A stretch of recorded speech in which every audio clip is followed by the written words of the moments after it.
Do you want to speak English confidently in daily life? Let's practice together.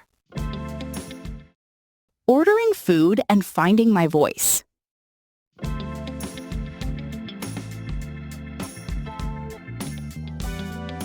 I still remember the day I decided to order food by myself instead of asking someone else to do it for me, even though I felt extremely nervous. That sounds like a small step, but I know it can feel like a big challenge when you are not confident speaking. Exactly. My heart was beating so fast as I walked into the restaurant and looked at the menu. What made you decide to do it on your own that day? I realized that if I kept avoiding simple situations like this, I would never improve my confidence. That is a very powerful realization, and it takes courage to act on it. When the waiter came to my table, I suddenly forgot all the sentences I had practiced in my head.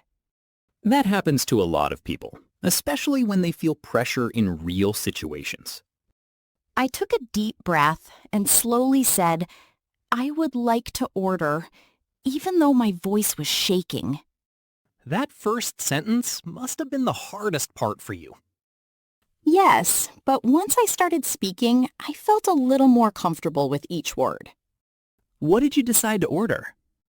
I chose a simple dish because I was afraid of making mistakes while explaining something complicated. That sounds like a smart strategy to build confidence step by step. I said, "I would like fried rice with chicken, please," and I tried to pronounce each word clearly. Did the waiter understand you right away? Not immediately, but he politely asked me to repeat, and that made me feel less embarrassed. It is good that he was patient, because that can really help someone who is learning. When I repeated my order, I felt more confident because I knew what I wanted to say. Repetition can really help improve both clarity and confidence. After I finished ordering, I realized that it was not as scary as I had imagined. Sometimes our fears are much bigger in our minds than in reality. While waiting for the food, I felt proud of myself for taking that small but meaningful step. You definitely should feel proud, because progress often starts with simple actions. When the food arrived, I even said thank you with a smile, which felt natural this time. That shows your confidence was already growing during that experience. Yes, and I noticed that the waiter smiled back, which made me feel more comfortable. Positive reactions from others can encourage us to keep improving. As I ate my meal, I kept thinking about how I almost didn't come that day. Imagine how different things would be if you had decided to stay silent again.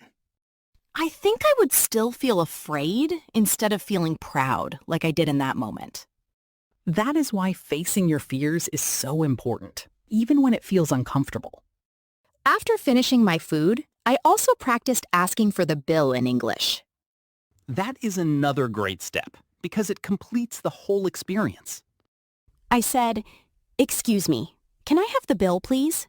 And this time, my voice was steady. That shows a big improvement compared to how you felt at the beginning. When I left the restaurant, I felt like I had achieved something much bigger than just ordering food. It sounds like you found your voice in a simple but meaningful way. Yes, it made me realize that confidence comes from doing, not just thinking.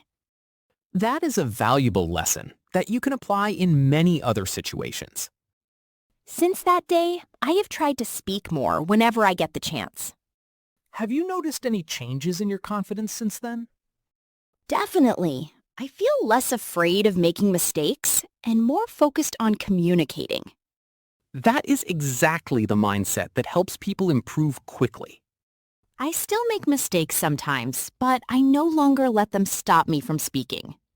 Mistakes are part of the learning process, and they help you grow. Now ordering food feels like a normal activity instead of something scary.